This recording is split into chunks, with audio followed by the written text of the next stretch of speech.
Bien-aimés dans le Seigneur, shalom, que la paix de Jésus soit sur vous, dans vos maisons, dans tout ce que vous faites, que Dieu soit béni. Nous le bénissons pour cette opportunité que nous avons de partager avec vous la parole de Dieu. Bien-aimés dans le Seigneur, c'est pour toujours un réel plaisir pour nous de nous retrouver autour de la parole de Dieu. Voilà, autour de cette émission Dernière Trompette, 100% Jésus, 100% gratuit. Nous bénissons Dieu pour votre amour, pour la vérité et aussi, voilà, j'aimerais vous dire, tenez-vous prêts, voilà, accrochons-nous, nous sommes arrivés à un temps, voilà, à un temps, il faut vraiment s'accrocher parce que très bientôt la trompette va sonner. Ce jour 30 septembre 2015, ici à Bruxelles, beau soleil, nous bénissons Dieu. Nous voulons nous entretenir sur un petit sujet. Pourquoi avoir deux dieux? Pourquoi avoir deux dieux? La maladie de notre époque, c'est le mélange de dieux. Et c'est là où vraiment Satan a réussi à prendre contrôle de plusieurs vies, des églises. Voilà, tout simplement parce qu'il y a un mélange de plusieurs dieux. Plusieurs dieux. Un Dieu où on peut avoir officiellement et des dieux qu'on a officieusement. Un Dieu où on va adorer, servir de façon apparente et un Dieu où on fait un dévouement total du cœur dans les secrets. Un Dieu où toute la famille, tous les hommes reconnaissent que c'est ton Dieu, mais un Dieu où ton cœur à toi, dans le secret, reconnaît que c'est mon Dieu. Bien-aimés dans le Seigneur, nous sommes dans une génération grave. Une génération où les gens ont refusé Dieu, où les gens ont fait dos à Dieu. Frère, nous sommes dans une génération où les gens ont plusieurs dieux. Nous sommes dans une génération corrompue, une génération de malfrats, une génération de rebelles, une génération de gens qui refusent Dieu, une génération de gens qui ont fait dos à Dieu, une génération exactement comme Paul avait dit, ils ont l'apparence de la piété, mais régnant ce qui en fait la force. Une génération qui ne connaît pas Dieu. Et la plupart, ils ont deux dieux. La plupart, ils ont trois dieux. La plupart, ils ont tout simplement plusieurs dieux. Pourquoi avoir deux dieux? Pourquoi se réclamant de Jésus-Christ? Pourquoi prêcher la parole de Jésus? Pourquoi aller chaque dimanche dans une assemblée de prière de Jésus, prier dans une église? Pourquoi me garder des dieux? C'est une perte de temps. Dans Marc au chapitre 7, le verset 6, Dieu dit, ce peuple m'honore de ses lèvres, mais le cœur est éloigné de moi. Bien-aimés dans le Seigneur, c'est grave. Combien de gens, combien des hommes, des femmes, combien de jeunes honorent Dieu de leurs lèvres, mais le cœur éloigné de Dieu. C'est grave. Nous sommes dans une génération où honorer Dieu des lèvres, c'est ça la mode de vie. Les gens honorent Dieu de leurs lèvres, mais le cœur, rien. Alors que Dieu dit dans sa parole, tu aimeras le Seigneur ton Dieu de tout ton cœur, de toute ton âme, de toutes tes forces. Nous aimons Dieu comme le cadet de nos soucis, de nos préoccupations. Nous aimons Dieu, oui, pour juste une formalité. Nous aimons Dieu sans pour autant le mettre du fond de nos cœurs. Voilà la génération que nous sommes. Une génération qui n'est pas passionnée par Dieu. Une génération où chacun, oui, il prie un Dieu, mais il garde son Dieu. Une génération où les gens, oui, ils prient, mais continuent à pratiquer ce que d'autres dieux. Ils demandent. Oui, Dieu dit, ce peuple m'honore de leurs lèvres, mais le cœur est éloigné de moi. Où est le cœur pour Dieu? Où est le véritable cœur pour Dieu? Lorsque nous faisons ce que tout le monde fait, lorsque nous sommes là à la merci de tout le monde, où est notre Dieu? Où est le Dieu que nous disons que nous aimons? Ce peuple m'honore de ses lèvres, mais son cœur est éloigné de moi, dit le Seigneur. Frère, nous devons aimer Dieu. Si réellement nous prétendons aimer ce Dieu-là, nous devons aimer Dieu de tout notre cœur. Dans Matthieu, au chapitre 6, le verset 24, la Bible dit, « Nul ne peut servir deux maîtres. » Il va aimer l'un et il va haïr l'autre. Oui, on ne peut pas servir deux maîtres. Il y a des moments dans la vie où nous devons nous décider. Qui voulons-nous servir? Dieu ou des faux dieux? Parce qu'il est impossible de servir deux dieux. La Bible dit, il est impossible de servir deux dieux. Ce n'est pas possible. Même si tu veux jouer les malins, ce n'est pas possible. Parce que Dieu, on ne lui mélange pas. Parce que Dieu n'est pas le Dieu de mélange. Parce que Dieu veut être lui et lui seul. Si nous voulons aimer Dieu, si nous voulons lui servir, nous devons le faire de tout notre cœur. Dieu, c'est un Dieu de 100%. 100% ton cœur doit être à lui. Nul ne peut servir deux dieux. Tu ne peux pas servir Dieu et Baal. Tu ne peux pas servir Dieu et Mammon. Tu ne peux pas servir Dieu et un autre Dieu. Tu ne peux pas mélanger Dieu et la sorcellerie. Tu ne peux pas mélanger Dieu et l'occultisme. Tu ne peux pas mélanger Dieu et le marabout. Tu ne peux pas mélanger Dieu et les idoles. Tu ne peux pas mélanger Dieu et les fils autour de la hanche. Tu ne peux pas mélanger Dieu et je ne sais pas moi, des gommettes magiques. Tu ne peux pas mélanger Dieu et des protections que vous achetez ça et là. Tu ne peux pas mélanger Dieu avec des choses abominables. Tu ne peux pas prévaloir que tu es un frère, tu es une sœur qui craint Dieu et tout en étant dans des pratiques horribles. Tout en allant voir les déserts de bonne aventure. Tu ne peux pas dire tu aimes Dieu tout en allant vers ceux qui prédisent l'avenir. Tu ne peux pas dire tu aimes Dieu quand tu as des problèmes. Tu vas aller chercher des charlatans. Tu vas aller chercher des marabouts. Tu ne peux pas dire que non tu aimes Dieu et continuer à aller voir les gens qui sont dans l'occultisme. Tu ne peux pas dire que tu aimes Dieu quand tu as avec toi des livres magiques. Tu ne peux pas dire que tu aimes Dieu quand tu gardes avec toi des chapelets magiques, des gommettes magiques. Tu ne peux pas dire que tu aimes Dieu et que tu as ces dieux-là si tu as mélangé déjà ces dieux avec une autre divinité, avec une autre science mystique. Tu n'aimes pas Dieu. Nous sommes dans une génération où les gens n'ont pas honte, où les gens, ça leur dit rien. Au contraire, ça leur plaît. Avoir deux dieux. Les gens croient que c'est ça la vie chrétienne. On chante à l'église. On prie. Le dimanche, on est là. On est dans les enseignements. On est dans des réunions de prière.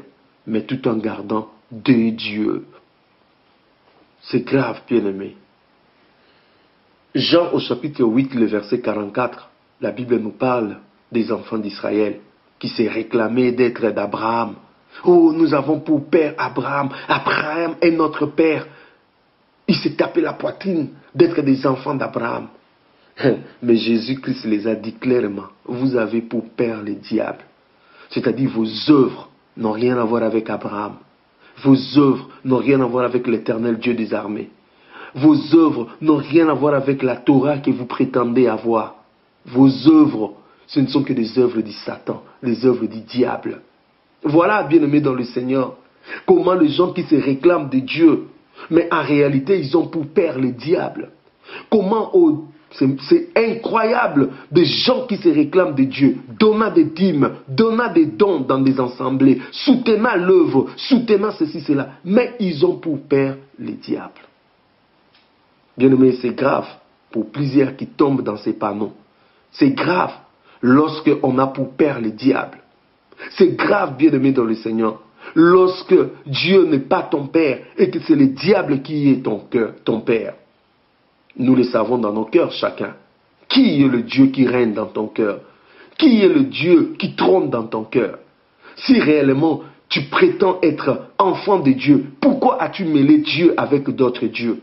Pourquoi as-tu mêlé Dieu avec des marabouts? Pourquoi as-tu mêlé Dieu avec des diseurs de bonne aventure? Pourquoi as-tu mêlé Dieu avec ceux qui prédisent, je ne sais pas moi? Pourquoi as-tu mêlé Dieu avec l'occultisme? Pourquoi as-tu mêlé Dieu avec la sorcellerie? Pourquoi as-tu mêlé Dieu avec d'autres choses?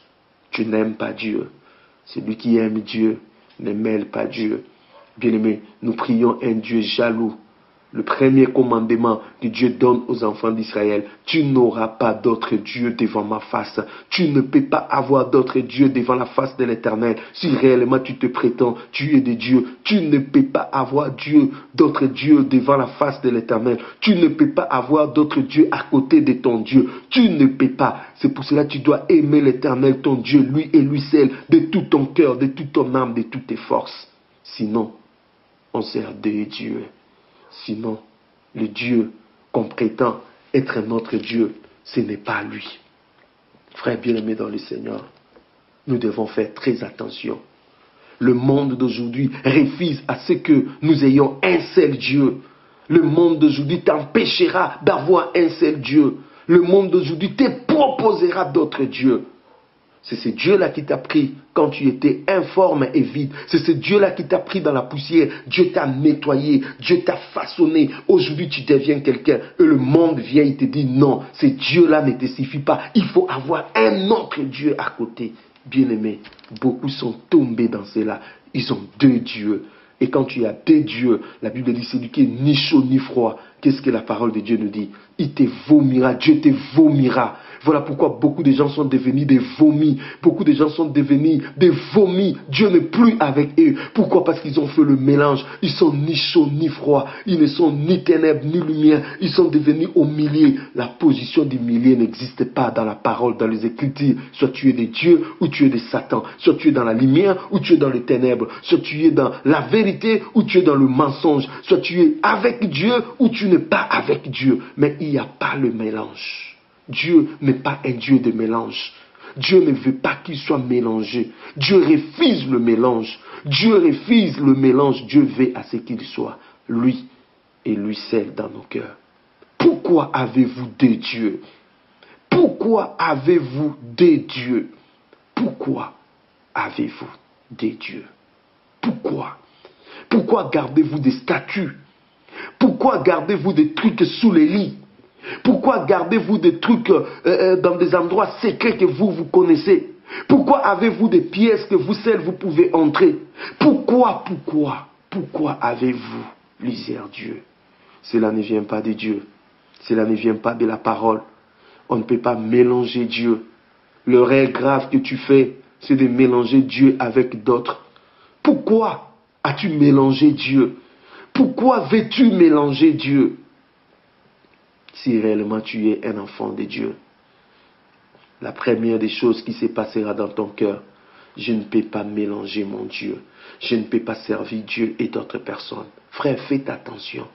Nous sommes dans un temps critique. Nous sommes dans un temps grave. Jésus est à la porte. Et Satan ne voudra pas à ce que tu montes. Satan ne voudra pas à ce que tu sois enlevé. Satan ne voudra pas à ce que tu sois enlevé. Je te dis, Satan ne voudra pas à ce que tu sois enlevé. Il viendra toujours te faire des mélanges. Il aime bien le mélange parce qu'il sait que Dieu n'est pas dans le mélange. Faites attention, que personne ne te séduise, que personne ne t'amène dans le mélange, que personne, ni ton pasteur, ni je ne sais pas moi qui, que personne ne t'amène dans le mélange. Sois une personne qui n'est pas dans le mélange, qui n'est pas dans les compromis, qui est avec Dieu, lui et lui seul. Dans Ézéchiel au chapitre 8, le verset 1 et 9, la parole de Dieu nous montre l'idolâtrie des enfants d'Israël. L'idolâtrie.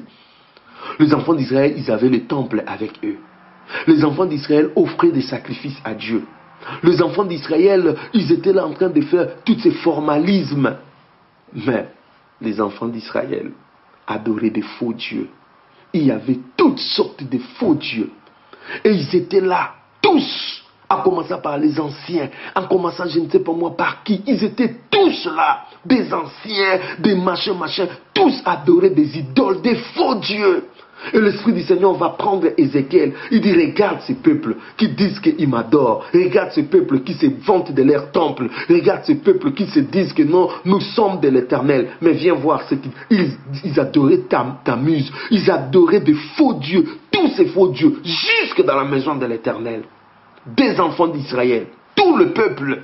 Des anciens, ceux qui étaient appelés à guider le peuple, ceux qui étaient appelés à amener le peuple dans une autre dimension, ceux qui étaient appelés à aider le peuple à voir Dieu. C'est eux qui commençaient en premier. C'est comme aujourd'hui, ce sont des pasteurs qui commencent en premier. Ce sont eux des occultistes, ce sont eux qui sont dans la sorcellerie, ce sont eux qui sont dans des sciences bizarres. Bien aimés dans le Seigneur, nous sommes dans un temps de corruption totale, une corruption généralisée. Nous sommes dans un temps où même celui qui te prêche la parole, tu dois prier afin que tu comprennes qui il est. Parce que plusieurs, ils sont déjà dans des choses bizarres. Pourquoi mêler Dieu avec d'autres dieux?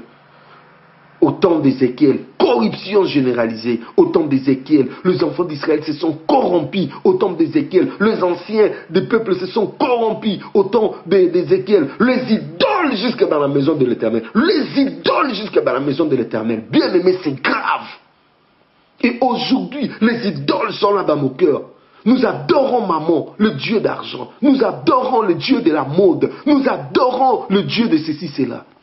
Les idoles dans nos cœurs. Dieu dit, ôtez ces idoles. Si vous voulez être enlevé, si vous voulez que le jour où la trompette va sonner et que vous partez, ôtez les idoles de vos cœurs. Si l'idole c'est quoi? C'est toute chose qui prend la place de Dieu. C'est tout ce qui est le centre de votre intérêt. C'est ça l'idole. Si Dieu n'est plus le centre de votre intérêt, si Dieu n'est plus le centre de votre vie, si Dieu n'est plus au centre de tout ce que vous êtes en train de faire, c'est qu'il y a une autre chose qui est là à sa place. Et tout ce qui remplace Dieu n'est rien d'autre que l'idolâtrie. Bien aimé, nous adorons l'argent, nous adorons les femmes, nous adorons je ne sais pas moi quoi. Nous sommes dans une forme d'idolâtrie et le monde est en train de nous conditionner à ce que nous restions dans l'idolâtrie.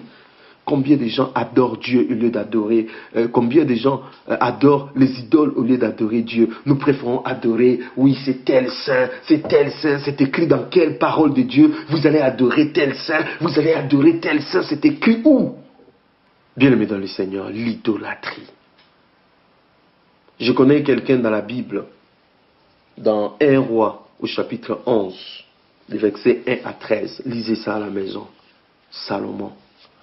Salomon qui a reçu des révélations de la part du Seigneur. Salomon qui devait construire les temples. Il a construit les temples. Il a donné la paix par la grâce du Seigneur au peuple. Voilà Salomon qui a rencontré Dieu, qui avait vu des visions où Dieu lui a parlé. Salomon qui a été là le jour où le temple a été inauguré. Il a fait la prière. Oh, toutes les nations viendront à toi. Et la Bible dit par après, Salomon est allé chercher des femmes en désordre. Son cœur s'attacha à ces femmes à cause de l'amour.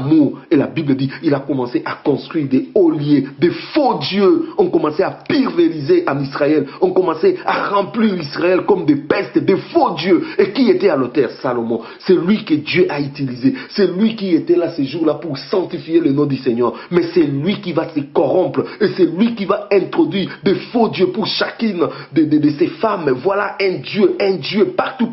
Et non seulement il va faire ces dieux-là, et il commence aussi à adorer ces dieux-là.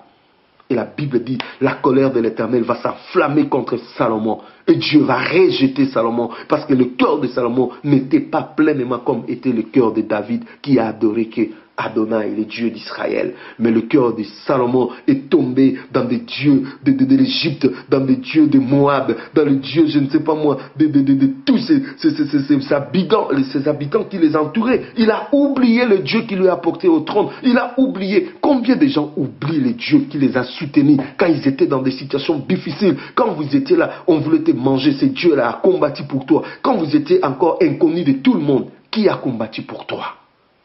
Que Dieu soit béni. Qui a combattu pour toi? Quand tout ce monde ne te connaissait pas, qui t'a gardé? Depuis que tu es sorti du ventre de ta mère, qui t'a gardé pour qu'aujourd'hui, parce que tu as atteint telle position, parce que tu es devenu ceci, cela, tu vas commencer à dire non, il faudrait que j'ai une protection, ici, il faut ceci, cela. Bien-aimé, tu t'es corrompu. Où est ton Dieu? Frère bien-aimé dans le Seigneur, j'ai envie de vous poser cette question. Pourquoi servez-vous tes dieux? Pourquoi servez-vous deux dieux? Pourquoi servez-vous deux dieux? Salomon, il a bien commencé, mais rejeté à la fin. Salomon a bien commencé, mais Dieu lui a dit, à cause de ton idolâtrie, je déchire ton royaume. Je déchire ton royaume. Roboam, son fils qui a hérité le trône, Israël s'est divisé. C'était royaume de Juda et la Samarie. Voilà la division. Pourquoi la division est arrivée? À cause de l'idolâtrie. Salomon a suivi des faux dieux. Bien aimé, vous suivez des faux dieux, l'enfer vous attend, le lac de feu. Vous suivez des faux dieux, vous allez tout perdre. Dieu va vous rejeter. Vous suivez des faux dieux et vous serez tout simplement rejeté par Dieu. Frère, faites attention. Garde ton Dieu. Ne t'accroche pas des deux côtés. Comme Élie a dit au peuple, jusqu'à quand crocherez-vous des deux côtés? Si l'Éternel est Dieu, suivez Dieu. Si ce n'est pas Dieu, suivez Baal. Ne t'accroche pas des deux côtés. Ne t'accroche pas des deux côtés, frère. Suis Dieu. Jusqu'à quand sera-t-il comme, voilà, ballotté? Jusqu'à quand continuera toujours à être ici, manger à toutes les tables? Non. Suis ton Dieu. Il est devenu, le temps est arrivé où tu dois suivre que le seul vrai Dieu. Dans ta vie, dans ta marche, dans tes actes, dans tes paroles, tu ne dois pas suivre le Dieu musique mondain. Tu ne vas pas suivre le Dieu pornographique. Tu ne vas pas suivre le Dieu, je ne sais pas moi quoi. Tu dois suivre le Dieu de la parole, le Dieu véritable. Tu ne vas pas suivre le Dieu des modes. Où vous courez derrière les modes. Tu ne vas pas suivre le Dieu l'argent, maman. Tu ne vas pas suivre le Dieu ceci, cela. Tu vas suivre que le Dieu de la parole. Tu ne vas pas suivre le Dieu Facebook. Oui, le Facebook peut devenir ton Dieu. Si tu ne sais pas méditer, tu ne sais pas prier, tu ne sais rien faire. Si ce n'est tu es tout le temps dans le Facebook devient un Dieu. Tu ne vas pas suivre le Dieu Facebook. Tu vas suivre l'Éternel, le Dieu des armées. Que Dieu nous bénisse et qu'il nous fait comprendre quel est le moment où nous sommes. Soyez bénis dans vos maisons. Merci pour l'attention que vous nous avez accordée. Pose-toi toujours la question. Pourquoi je sers des dieux? Qui m'a appris? Qu'est-ce qui m'a appris à servir des dieux? Et s'il y a un Dieu qui est dans ton cœur, s'il y a un Dieu qui est dans ta maison, débarrasse-toi dès cet à présent. Dès maintenant, frère, débarrasse-toi. Sinon, ta place, c'est l'enfer.